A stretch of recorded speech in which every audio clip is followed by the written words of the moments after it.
almost 15 years, Wii Sports is finally getting the real sequel it deserved. But initial reviews point to that time in history being a flash in the pan. Good morning, good Thursday morning to you. I'm Shane Satterfield from SIFTD, and this is Good Morning Gaming for April 28th, 2022. If you prefer to consume the show the way it's intended, in a podcast feed so you can listen on your phone as you get ready for work or your commute, head to patreon.com/SIFTD and drop us a pledge. It's free on our YouTube channel for everyone else, but you're going to watch a couple ads. You can find our flagship show Game Face by searching your favorite podcast service. Please give the show a review if you can. It makes a big difference. So, the Nintendo Switch sports reviews are in, and they're predominantly positive. Most agree that it's the best motion-controlled sports game that Nintendo has ever made, eclipsing Wii Sports Resort and the legendary smash hit Wii Sports, which launched an astounding 15 years ago. That's right, it's been 15 years. It's technically one of Nintendo's best-selling games ever, so why a sequel has taken so long is anyone's guess. But most critics also agree that the idea has lost some of its charm and it's a bore to play by yourself. One problem is that online play was not available for these early reviews, which should give the game some much-needed longevity. It has a 75 Metacritic average, which isn't too bad, but it's much better than the original, and the original sold over 80 million copies. Now, before you jump down my throat and say that number isn't fair because it was packed in with the Wii, I would argue that it's even more astounding because it was packed in with the Wii. For every person who bought the console to play the newest Mario or Zelda games, there were 3 or 4 other people who bought it just to play Wii Sports. That's right, millions of people bought the Wii and never bought a single game. They essentially paid $250 to play a single game. That's unheard of. It never happened before, and it probably will never happen again. But I don't think that's going to happen with Nintendo Switch Sports, despite it being a vastly superior game. For starters, the game is being released way too late in the Switch's life cycle. There are already well over 100 million Switches out there, and Nintendo sold that many without it. As the old adage goes, strike while the iron's hot, but Nintendo has done the exact opposite with this franchise. It waited far too long to follow up with a real sequel, and the middle-aged folks who dove in back in 2006 are downright geriatric now. Somehow I don't see nursing homes re-adopting this new game. I haven't been in one, but I'm guessing they still have the original Wii Sports, and that's good enough. So that person who played it back in 2006 in their home is now playing it in the nursing home. So you're not going to recapture that casual audience you ensnared with the original. It's more likely that the online mode is going to become the new nursing home, ruled by 8-year-olds with way too much free time on their hands. But the biggest determinant is simply that the novelty is gone. It was a revelation to watch your physical movements come through in a video game and have it function well, but you only get one real shot at making a statement with technology like that. The gyros in the Joy-Con are vastly superior to the Wiimote's now ancient technology, and you no longer need a sensor bar, but the shock and awe is gone, and it's never coming back. Plus, motion controls have kind of been rejected by most players at this point, after disappointing experiences with things like the Kinect camera and PlayStation Move. In the grand scheme of things, something that was once as gigantic as the Wii Sports craze, where it littered local news broadcasts across the country for a solid 18 months, just 15 years later already feels like just another blip in the industry. Another fad or trend that has not and will not survive the ravages of time. Nintendo Switch Sports comes out this Friday, with 6 different sports and a 7th on the way this fall. And now for a couple more stories from the top of your SIFs. Dying Light 2's New Game Plus finally launched today. As expected, it makes the game a little bit more difficult, and is only recommended for experienced players who want a real test. You keep all your progression from the base game while enemies scale to your level. There's also 30 new inhibitors, a new weapon rarity, and new frights await when the sun goes down. It's available for free right now on all platforms. Call of Duty Vanguard for PC now features Ricochet AntiCheat. Activision said it was going to take cheating more seriously with Vanguard, and it appears that it's at least trying to live up to its word. Another 54,000 cheating players were banned today. 54,000! And while it's good that the publisher has removed a lot of criminals from the streets, it also shows just how bad the problem is. 54,000! Ricochet prevents detected cheaters from seeing other players, while legitimate players can see and shoot the cheaters. Like the best anti-cheat software, it's a karma-driven system, and it's been running in Warzone for quite some time now. Players who are caught cheating are also removed from all the leaderboards. Disney Dreamlight Valley was announced today. It's an Animal Crossing-like Disney game under development at Gameloft that's coming to PC and all major consoles. While it owes a lot to the sim-based play of Animal Crossing, it also includes more traditional adventure game elements. The debut trailer features characters like Buzz Lightyear, Mickey Mouse, Elsa, Goofy, Wall-E, and so much more. The goal is to rebuild Disney's Magic Valley back to its former glory. There will be daily events to attend, a home to customize, and all the other bells and whistles you'd expect from an Animal Crossing clone. The game will be free to play when it launches in 2023, which is a little strange for a game like this. But you'll be able to purchase a Founders Pack this summer. It's currently targeted for Game Pass as well. On the cusp of Sony's new 3-tiered PlayStation Plus service launching next month, it's being reported that PlayStation Now will be losing almost 60 games leading up to the relaunch. This is important because PlayStation Now game streaming comprises the bulk of the value for its most expensive premium tier. The list of games being removed before the relaunch includes a whopping 11 Sonic games, several Yakuza games, almost the entire Konami catalog, including Castlevania Lord of Sorrow, 3 Metal Gear Solid games, and Silent Hill HD Collection. It's a big chunk of games to lose on the eve of the service's revamp. No word on if Sony knew this was coming and has already lined up other games to replace them, but both Sega and Konami have essentially bailed on the new PlayStation Plus. Nintendo's surprisingly fun, free-to-play MOBA, Pokémon Unite, is getting a monthly subscription service.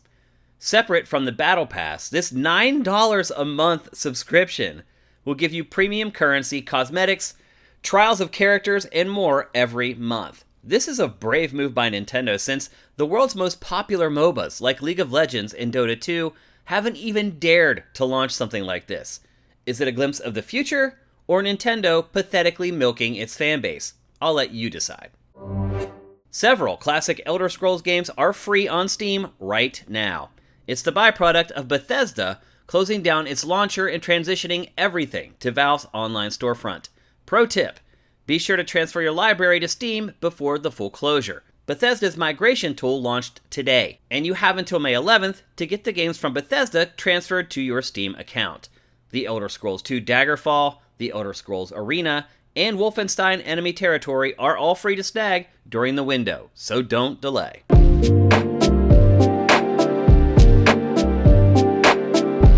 We'll take a break, and when we come back, we'll tackle today's boss fight.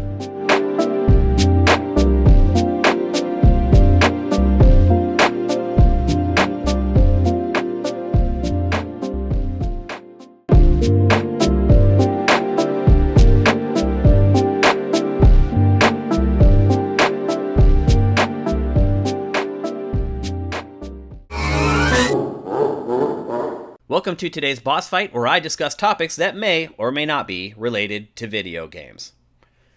So I'm not sure if I've actually mentioned this on Good Morning Gaming before, but I am a fairly big Rocket League player. A lot of times when I finish Good Morning Gaming, and that's usually around 11, maybe midnight every night, I'll sit down and I'll play a round or two of Rocket League, and then I'll move on to whatever I'm playing to talk about on Game Face that week or whatever. But I do tend to play at least a game or two of Rocket League every day.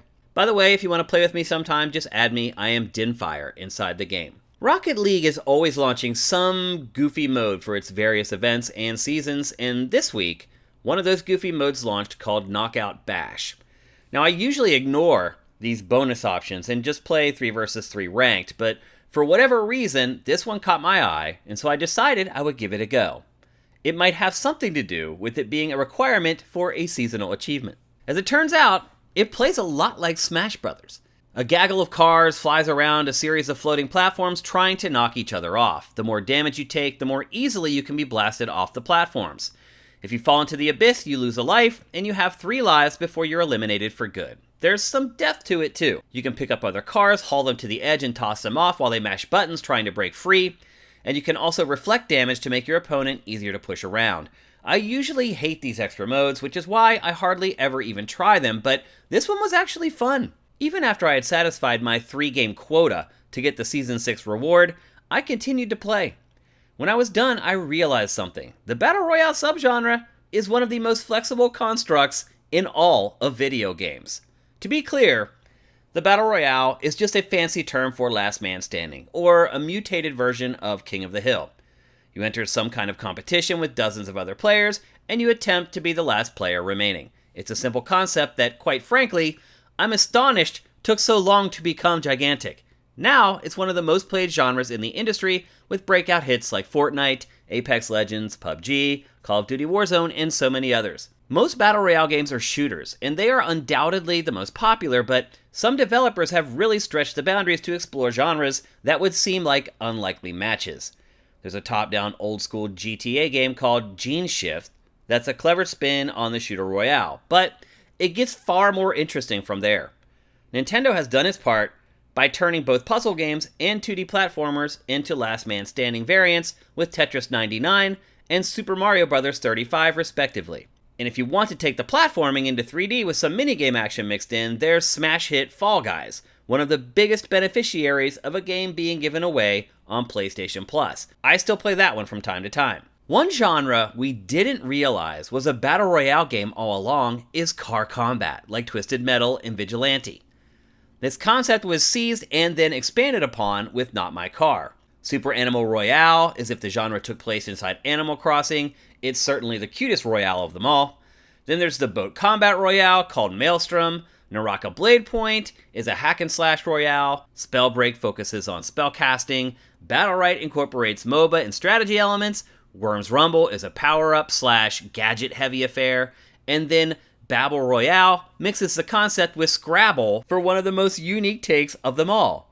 Jeesh, that's a lot, and it may leave you wondering what could possibly be left.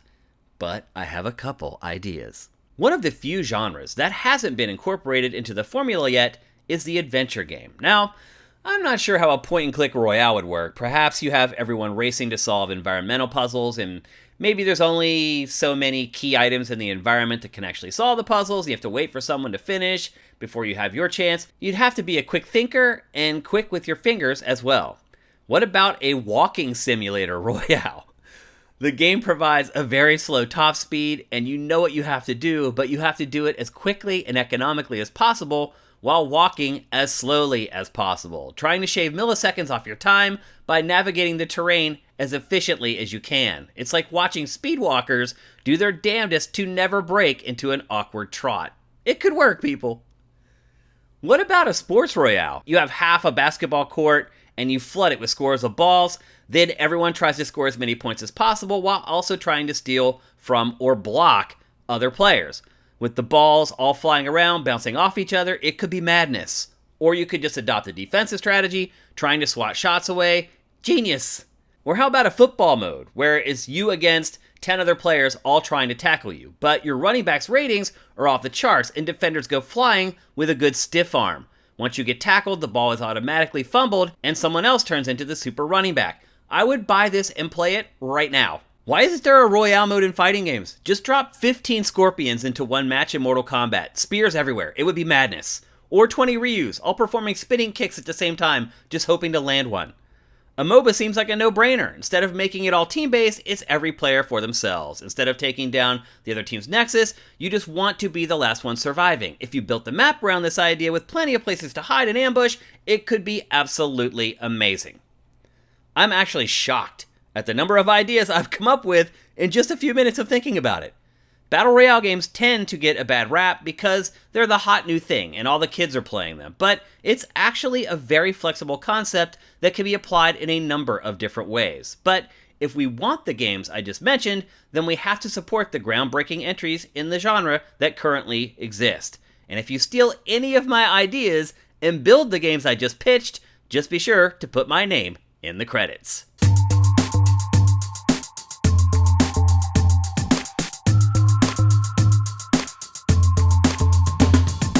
Thanks for listening to Good Morning Gaming. I appreciate every single one of you who listens to GMG. I'm Shane Satterfield. Follow me on Twitter at Dinfire and follow SIFTD at SIFTD Games. And while you're on the interwebs, please go to patreon.com/SIFTD and drop us a pledge. The show will be back tomorrow, but until then, make sure you seize today, because there will never be another.